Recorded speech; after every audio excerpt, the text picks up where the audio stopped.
hey, I thought I was doing all the right things. I thought if I worked really hard that I would have some progress, and I'm not, no matter how hard I work.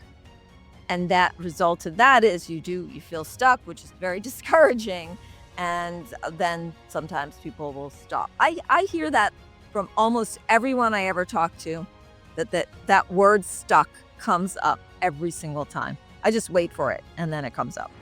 So welcome back to the Business Behind Your Business podcast. I'm your host, Paul Sweeney, and today we're going to address this, I guess, big issue for a lot of small business owners.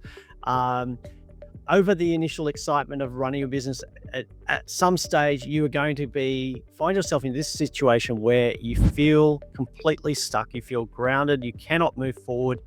You're at a standstill and you don't know where to go. What should be your next step? How do you move from the situation you're in where things don't seem to be working, you don't seem to be making progress? How do you move forward? How do you become unstuck? And running a business can feel like that at times, like you're pushing a boulder uphill, that despite your best intentions, your best efforts, you're not making any progress. And it can be quite, I guess, it's not a great feeling. It can be depressing. It can cause anxiety. It can make you question why you started your business in the first place. Now, we want to help you move beyond that point. We want to help you become unstuck. We want to help you move forward with your business.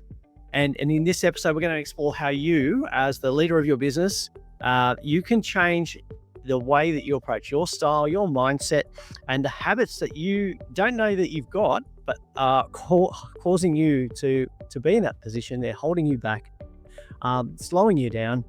And we're going to actually unlock some of the tips to how you can build some real momentum, shift from the situation you are where you're unstuck to moving forward with momentum and growing your business and just feeling great about the whole process. And look, I'm delighted today because we have Liz Wolfe with us, and she is a business coach, speaker, founder of Liz Wolfe Consulting. It's over 25 years of experience helping entrepreneurs and business owners just like you. She's developed a very powerful coaching system built on 3 pillars: ask powerfully, give wholeheartedly, receive graciously. And we share a bit of a common background here because Liz started her journey on a family farm, turning cottage industry, learned firsthand that hard work is not always going to be the thing that gets you through. It's not always enough. So today she's helping business owners everywhere uncover those hidden barriers, clarify vision, and take some purposeful action to create breakthrough results. So Liz, I must confess, I didn't grow up on a farm, but I grew up in a small farming community. So there's a lot of connection there with understanding, the basis of small business and how we need to move forward. And I've seen a lot of people work very hard for very few results. Liz, it's a pleasure to welcome you to the Business Behind Your Business. Well, thank you so much. I think we also share more than just a farming background, but there's a lot of sheep in my world, and I think there's a lot of sheep in your world as well. So I grew up on a sheep farm, which, there's a joke there. If you know my last name is Wolfe, and I grew up on it. Then, you know that. So yes, farming was a big part of my entrepreneurial journey because we were basically trying to figure out as a family how to survive and how to make money and create a life for ourselves, which is something that entrepreneurs do every single day. Yeah, look, so many businesses work hard, and farmers are no exception. And I've done a lot of work in the past working with farming communities, farming families to help them look at how they can, work smarter in their business. And because as an industry, they work particularly hard, and sometimes for very very few results. So definitely some common background there. Working hard though doesn't seem to be the solution a lot of the times. There's something else that comes in to play. Why is it that we probably, think that we've got to work harder when we're in that situation where we're not making progress? I think it's this work ethic that we were taught. We always got to work hard to make something of yourself. It's actually a very common entrepreneurial myth that The only way to make it is to work hard. And part of that, one aspect of that is discipline. You have to be really disciplined. You have to be really good at time management. And a lot of people don't feel like they're very disciplined, or they're tired and they don't want to work that hard. And there are two other things, not just working hard, but there's another sort of, I don't want to know if I call it a myth, but aspect of understanding around entrepreneurship, which is that you have to know the right people and you have to get really connected. And then the other one is you have to really be the guy, the expert above all experts. And we all spend all our time getting credentialed and doing all these things. Or we have the opposite, which we feel like we have this imposter syndrome because we don't feel like we're nearly as good as other people are. So these are some of the things that I think are these entrepreneurial myths that turns out even those really well-connected people are really the people that have PhDs, for crying out loud, or who are working really, really hard, don't necessarily see that result that they're looking for. And there's nothing like growing up on a farm and really understanding how hard work can be to know how little reward you can get for that effort that you put into it. Mm-hmm. Yeah, I see. I guess the one of the analogies that I like to think of is when people are working hard but not making progress, they keep digging the same hole but digging at a faster rate, not knowing that they're digging the wrong hole, or maybe they shouldn't be digging a hole to start with. Having to take an assessment and say, well, hang on, the efforts that I'm putting in might not actually be in the right area for what I need to do. That's absolutely right. And then that gets very frustrating. That's one of the things that contributes to people feeling stuck. Hey, I thought I was doing all the right things. I thought if I worked really hard that I would have some progress, and I'm not, no matter how hard I work. And that result of that is you feel stuck, which is very discouraging. And then sometimes people will stop. I hear that from almost everyone I ever talk to, that word stuck comes up every single time. I just wait for it and then it comes up. Yeah. I see it a lot now. I'm seeing a lot in the frustrations when I have conversations. I'm stuck with this, or I can't get past this. And I'm actually seeing a lot of new books being published on that theme of helping business owners become unstuck and how to move forward. So working hard might not necessarily be it. Now, you mentioned the well-connected people. Mm-hmm. Now, there's probably a bit of a fallacy there that a well-connected, smart person is going to be the right person to help you get through the struggle that you're having with your business. I know reading Robert Kiyosaki's Rich Dad, Poor Dad, he sort of, I won't say ridicules, but says that the smart dad with the PhD was the one that didn't know anything about business. Yes, I mean, it's been proven over and over and over again. Isn't Bill Gates one of the people that didn't graduate or something? I don't really know his story, so that there might be misinformation, so don't take that the wrong way.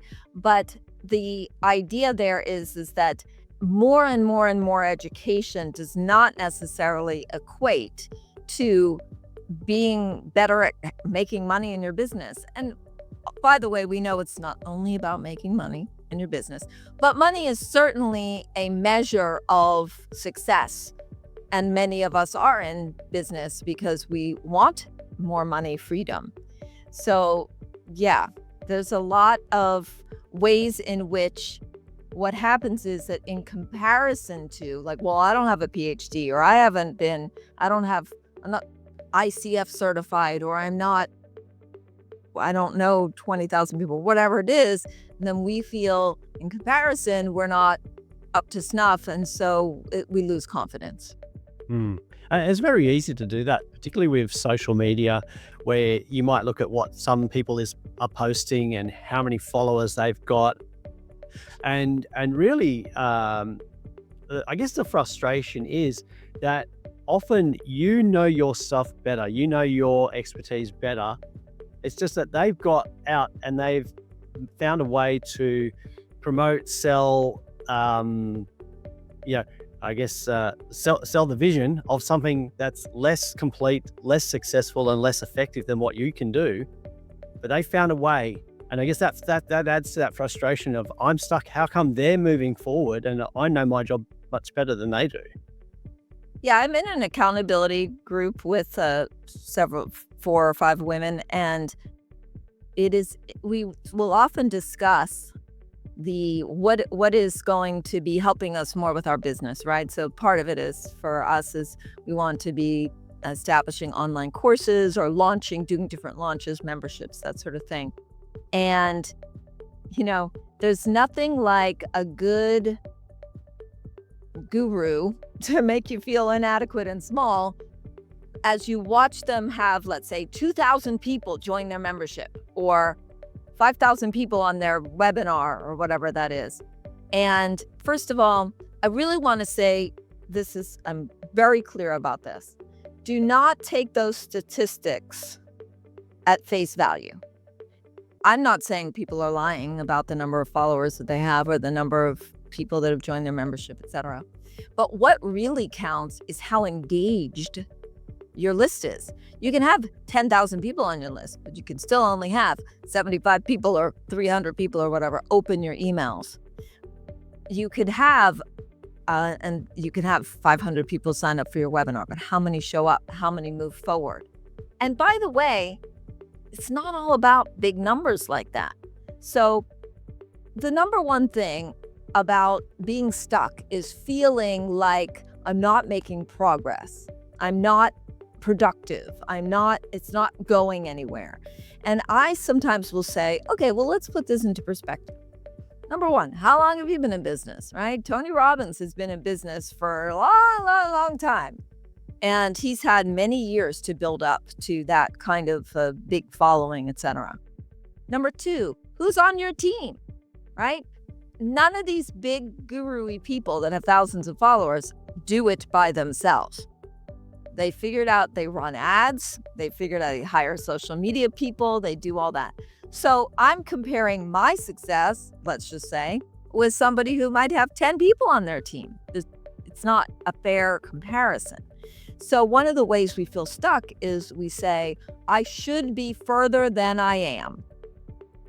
And if I'm comparing myself to where I think I should be, I'm always going to fall short.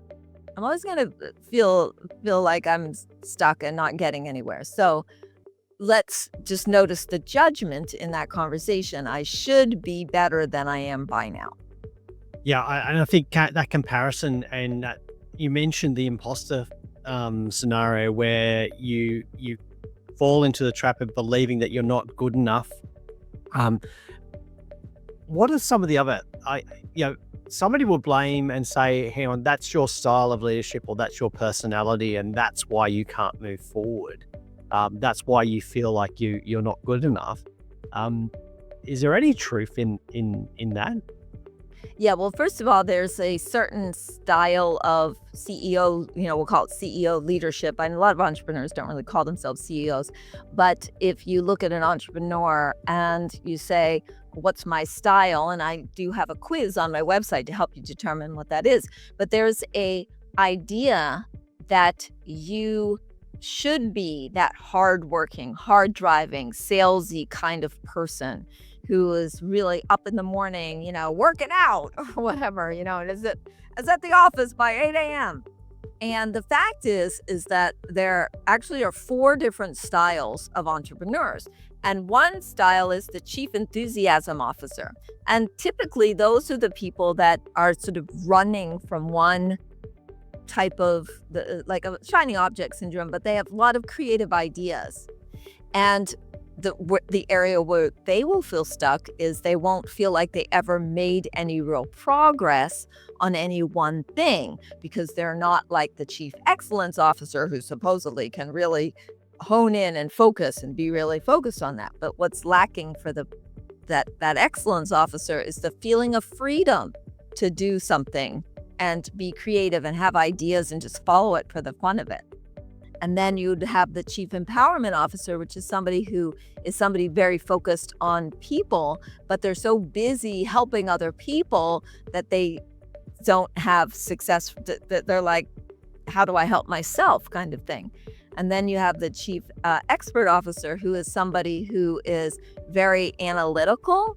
And again, these are on opposite corners, right? So the excellence officer is that hard driving, non-relationship person, whereas the empowerment person can't stay focused, but they know all these people. So no matter where you fall in one of these quadrants, which of course are somewhat generalized, and some of us have multiple parts of that personality in us, there's going to be the beautiful pluses of them, but then there's going to be the part where you feel stuck, where you say, why can't I concentrate long enough to get something done? Or I'm stuck in, what do they call it? Analysis paralysis, and I can never move forward.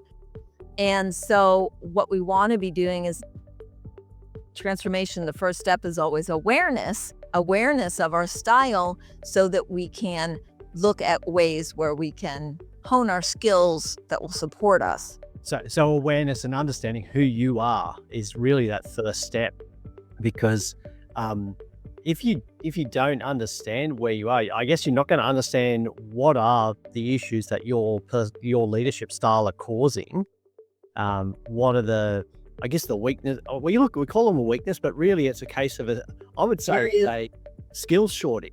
Yeah, or areas of development. Yes. Yeah, let's avoid weakness. Let's call it, and it really is a skills shortage, because you've got as a leader, you've got a particular style which you're very good at, but you've got areas which somebody else is going to be better equipped to do. And you mentioned the successful people have built a team around them. Yeah.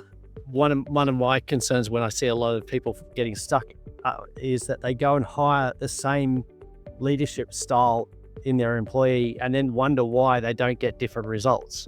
Yes. Yeah, one of the things that has really worked very well for me, and I've been married to my husband for, it's going to be 28 years now. And I always know how long I've been in business because we got married the same year. And he's a very different person than I am. He is more on the chief combination excellence / expert. He's much more analytical. He's the guy that does the accounting. He's the one that, he's the sales guy kind of thing. And I'm more on the other side, which is more enthusiasm and empowerment, which is more relationship built. Not to say that he doesn't have good relationship skills. The point here is that we're a great team because I can go to him and say, what's happening with finances? And then he can come to me and say, what are we doing about marketing? And he's not interested in learning more about marketing, except what he needs to know. And I'm not that much more interested in learning about accounting. Nothing against accountants or anything. So yes, how can you find a partnership to find people to support you? And that's another value of learning what your entrepreneurial style is, so that you can look for other people who might complement you. Yeah. So we got the great starting point of understanding who you are and your style, and then looking to build your team. What are some other practical steps that you could take as an owner to, I guess, change your approach and start seeing some real progress? Well, you mentioned in my bio where I say that there's a system, and I have what I call the 3 keys to an abundant business. And the 3 keys are ask powerfully, give wholeheartedly, and receive graciously. And if anybody is listening to this who has listened to my podcasts, other ones that I've done, you will have heard this already, but it always bears being worth repeating. So when I contrast those 3 myths we talked about earlier, like you got to work really hard and you got to have connections and you got to be a respected expert, all 3 of those are somewhat out of your realm of control. Meaning, what if you go to a networking meeting and you don't meet the right people? Or what if you don't have the PhD or master's degree or 5 years of experience or whatever? Or what if you just work differently than those hard driving chief excellence officers? So what are some immediate actions that you can take? And the single most impactful thing that you can do to make a shift is to begin to, number 1, what is your vision? What do you want? It's very frustrating. Imagine this. You get in a car and you just start driving. I'm going to be an entrepreneur. Let's just say that being an entrepreneur is driving in a car. But it's not driving in a car. It's driving in a car somewhere. So if you just get in a car and you just start driving without any GPS or ideas, or if you just say, I want to be in the country.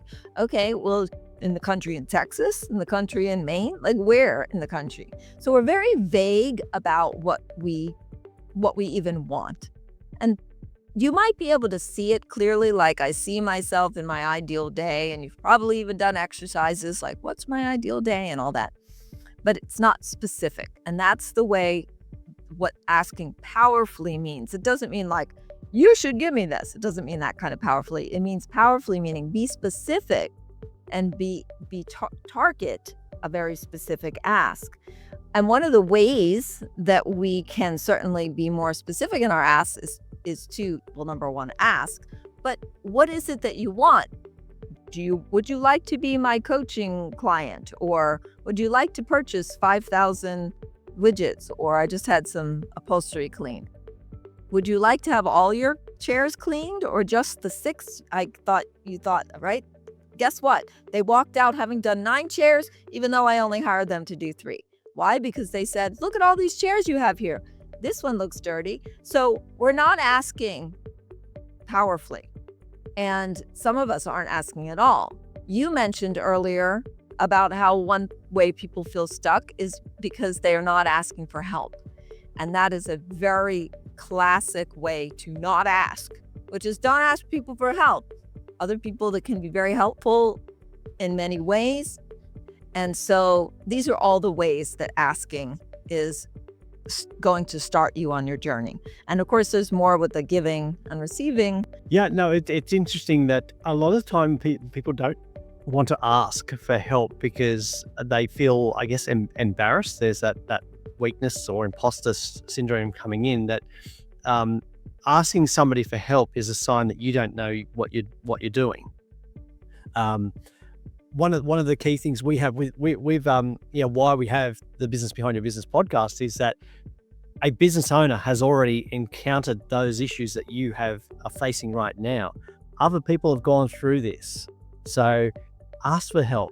Find out how you can get beyond this situation, because plenty of people are willing to share their experience of how they felt stuck and how they've moved forward. So I think asking with a purpose is a key. It's not just asking, how do I get out of here? It's like, I need to get out. I need to get more sales.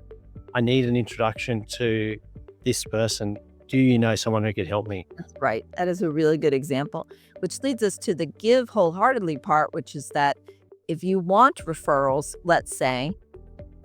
if you want referrals, let's say, you look around and say, how can I connect you with somebody? So you're actually giving what you want.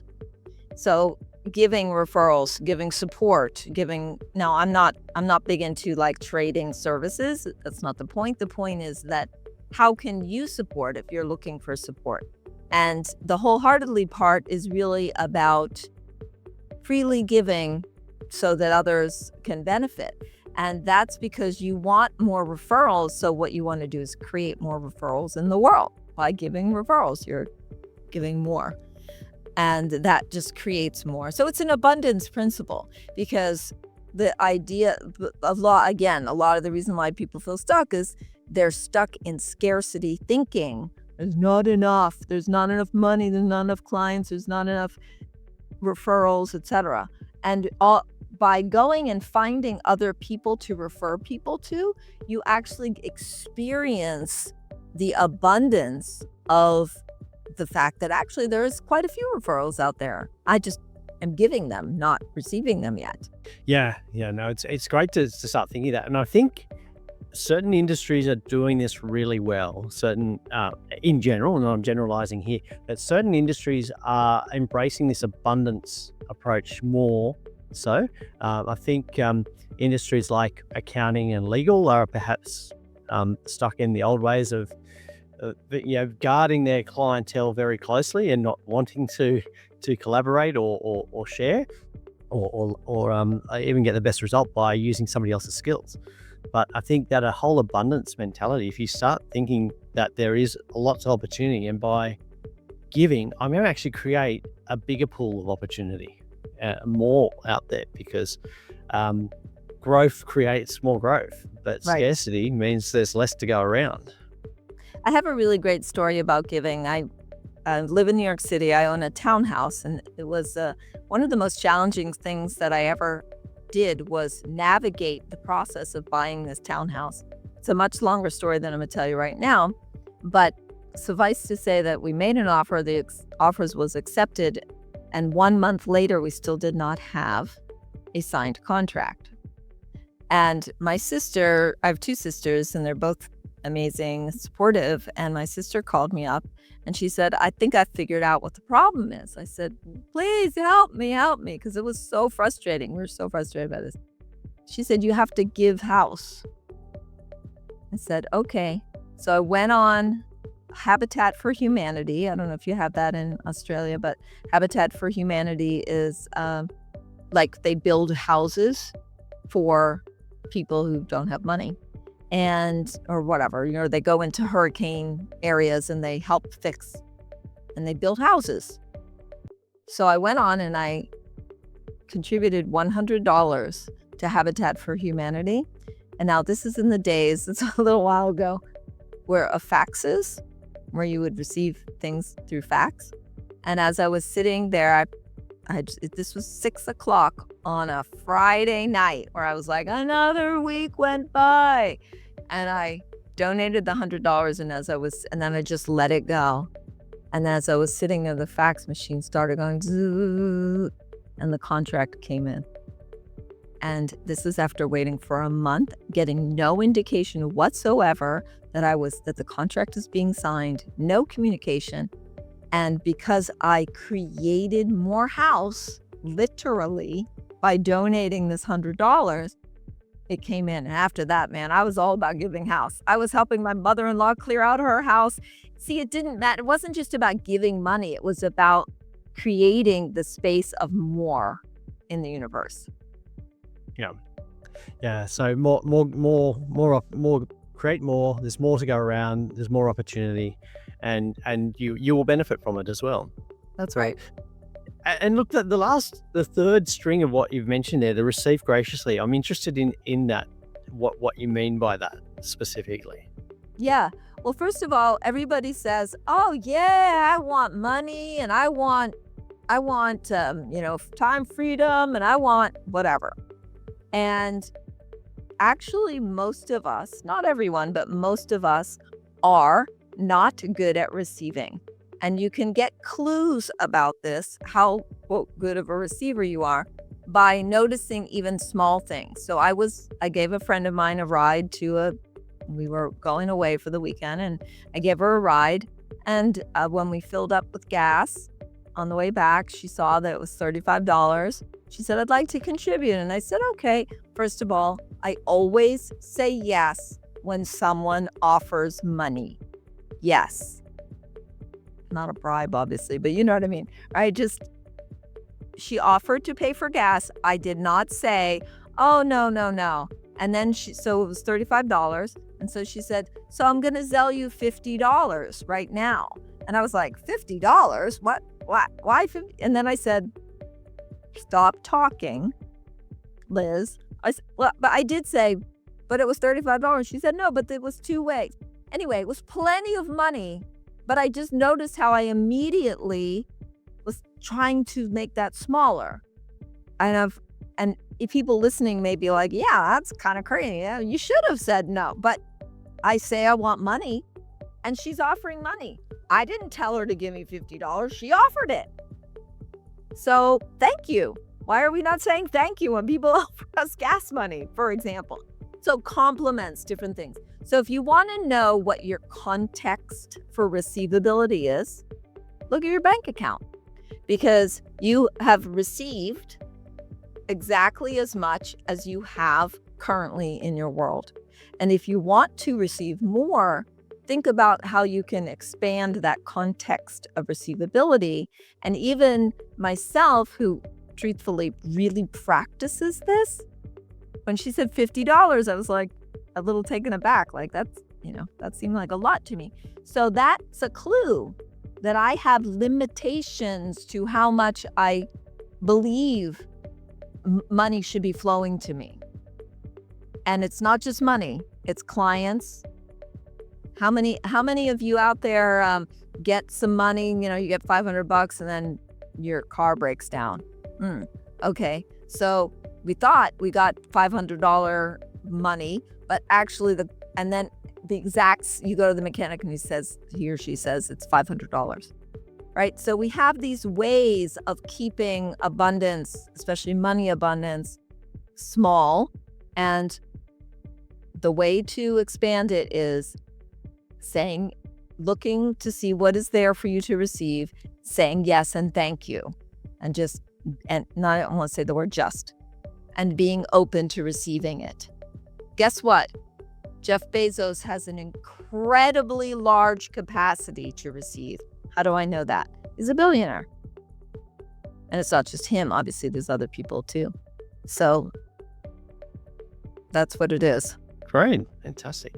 And look, so we've gone through some really core ways to move beyond being stuck in your business. And I think the starting point is to actually identify your style and what's holding you back. And you mentioned the quiz earlier. If you just want to mention, how do we take the quiz? Where do we find the quiz? How do we get in touch with you? Well, first of all, Liz Wolfe Coaching. So this is Wolf with an E, LizWolfeCoaching.com.